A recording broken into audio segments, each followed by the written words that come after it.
Hey guys, welcome back to another video here on Sar's Tech Lab. Today we're going to be checking out a really cool product that I've been looking forward to for a while. So this is going to be my first mechanical keyboard that I've ever tried. So a couple of weeks ago I reviewed this keyboard called the Matthias keyboard for your Mac. And essentially it was just like a Bluetooth version of your laptop's keyboard so you could use it with the monitor. Since then a friend actually recommended that I check out a mechanical keyboard. Mechanical keyboards are a lot better of a typing experience for both typing and gaming, so I wanted to check it out, and this is what I have here. So this is the Untitled SK64 mechanical keyboard, and today we're going to be checking it out. But before we do that, I was looking at my YouTube analytics, and it turns out that over 80% of my viewers aren't actually subscribed to me. So before we get into the review, it would really mean a lot to me if you could hit that subscribe button down below, as well as leave a like. But without any further ado, let's get into the unboxing. Okay, so the package came in this really nice yellow package, and it has a ton of bubble wrap. So as you can see here, I really struggled to get it open with my X-Acto knife, but eventually I pulled through, and as you can see there's a lot of packing material inside. So this is what the keyboard looks like, and I think it looks really nice on face value.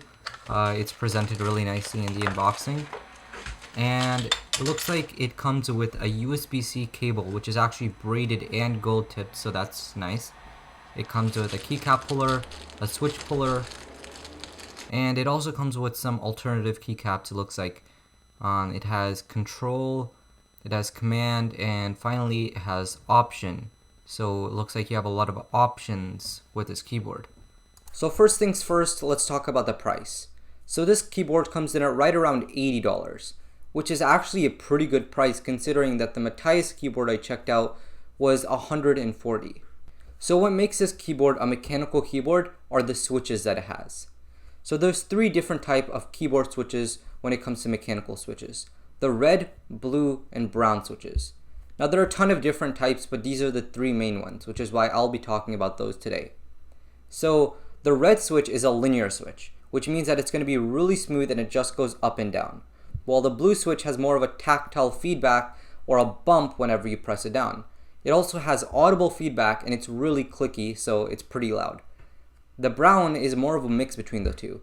It's a smooth version of the blue switch and it's less clicky and it's quieter, so it's better for everyday use. So today I have the brown switches installed on this keyboard. But as I mentioned in the unboxing, this has a hot swappable PCB, which means that you can not only remove the keycaps, but you can also remove the key switches, which means that if you don't like the brown switches or you get tired of them after a while, you can just switch them out and put some blue switches in them and just buy them off of eBay or Amazon and you'll be good to go. So let's talk about the typing experience. So I've never tried a mechanical keyboard before. This is the first one that I've ever tried. And I gotta say, I like this experience a lot more than just a normal keyboard. But it is kind of weird to me.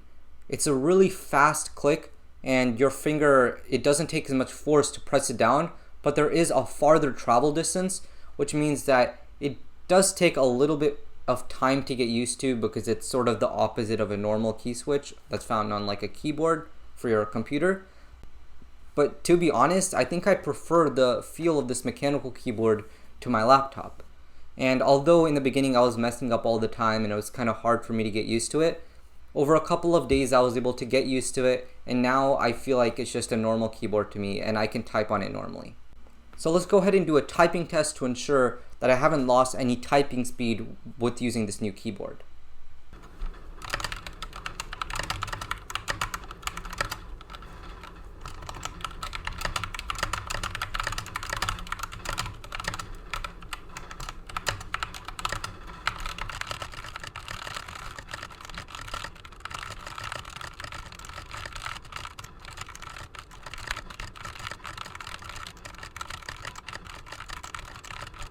So as you can see, my typing speed was right around 70 words per minute, and my normal typing speed is around 65 to 70 words per minute. So this is right around the upper edge of that.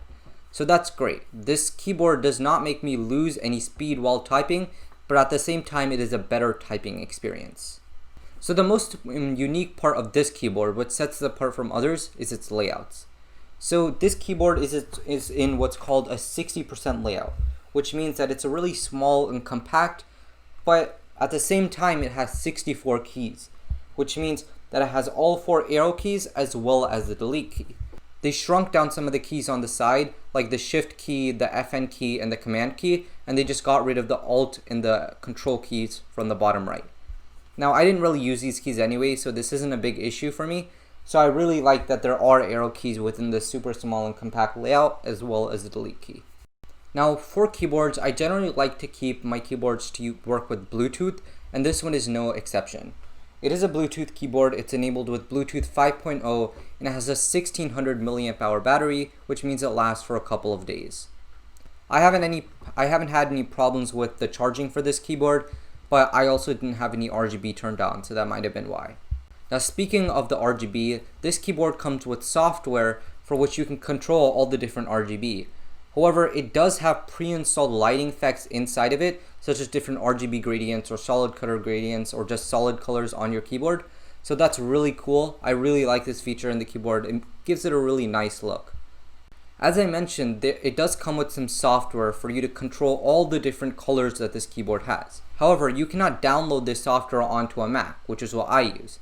So I wasn't able to download this software, but that wasn't an issue for me because the lighting effects that it comes with are great. And honestly, I don't really need the lighting effects anyway, but regardless, it's good that it comes with that. But I have heard that the software is pretty hard to use, so keep that in mind while purchasing this keyboard. And finally, let's talk about the keycaps. So you can take on and off the keycaps. So that means you can go on Amazon and purchase a new set of keycaps and completely change the look of your keyboard. But I actually do like the keycaps that it comes with. It's sort of two-tone gray design with some red keycaps for some popping accents. And I think this looks pretty good on the keyboard. The keyboard also comes in a white version where there's a lighter version of the gray and the light gray will just be replaced with white. So that's another option. I think that one actually looks pretty cool as well, so definitely keep that in mind. And finally, the most important part of this video, the sound test. So here's what this keyboard sounds like.